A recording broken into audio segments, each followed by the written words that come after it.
Министерство образования Чувашии и Татарстана подписали соглашение о сотрудничестве. Сейчас два ведомства готовятся к юбилею просветителя Ивана Яковлева. 175-летие прославленного педагога отметят во многих регионах страны. Организационные вопросы обсудили сегодня на совещании в Казани. С подробностями Дмитрий Ковалев. Значимая юбилейная дата важна для обоих регионов. Именно здесь, в Казани, Иван Яковлев составил первый вариант нового чувашского алфавита. Позже на его основе издали букварь. Иван Яковлев родился в 180 километров от столицы Татарстана. Тогда это был Буинский уезд Симбирской губернии. В 1870 году будущий просветитель поступил в Казанский университет. Он окончил историко-филологический факультет и был назначен инспектором чувашских школ учебного корпуса.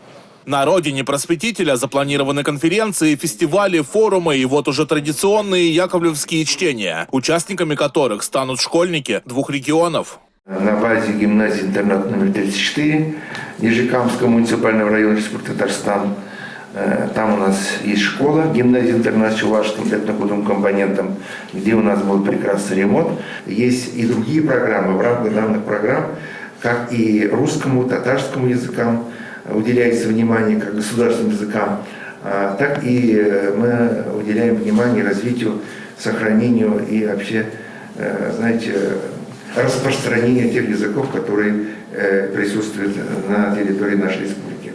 Свой проект к 175-летию Ивана Яковлева представила и чувашскоязычная газета «Сувар». Издание объявило о старте онлайн-конкурса на лучшее прочтение заветов просветителя. Тесно будем сотрудничать с Чувашской национальной культурной автономией. У нас есть совместные проекты, мероприятия. В этом году будем реализовывать проект, уже его реализовываем, это «Наследие великого учителя» под таким названием.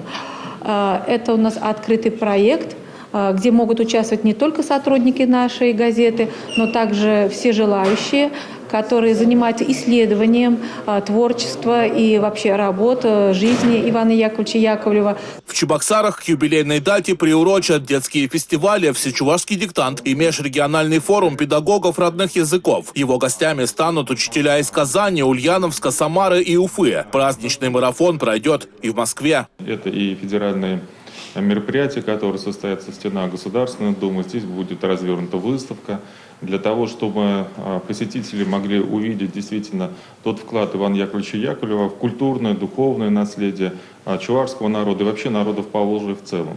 Кроме федеральных мероприятий, широкий спектр пройдет именно межрегиональных мероприятий. Иван Яковлев известен как педагог и организатор народного образования. Его дело живет и сейчас. В 87 школах и более чем 50 детских садах Республики Татарстан преподают чувашский язык. Из бюджета региона закупаются учебные пособия. Мы разрабатываем интерактивные формы обучения языкам республики.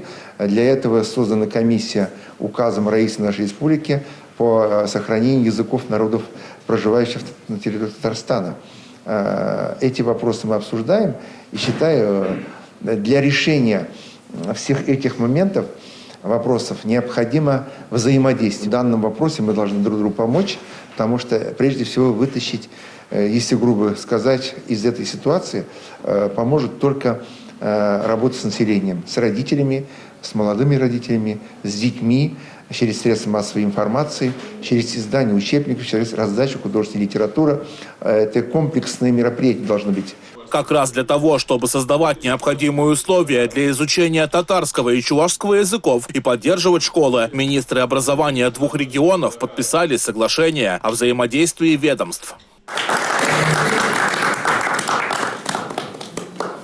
И еще один жест дружбы между соседями. Чувашия передала татарским школам большой комплект учебников, их имена на все времена, который был издан в год выдающихся земляков. Здесь у нас в разрезе каждого муниципалитета рассказывается о тех или иных деятелях культуры, педагогического сообщества, участников Великой Отечественной войны, которые действительно сделали огромный вклад в развитие нашей Чувашской республики. Дмитрий Ковалев и Павел Редков, Республика, из города Казань.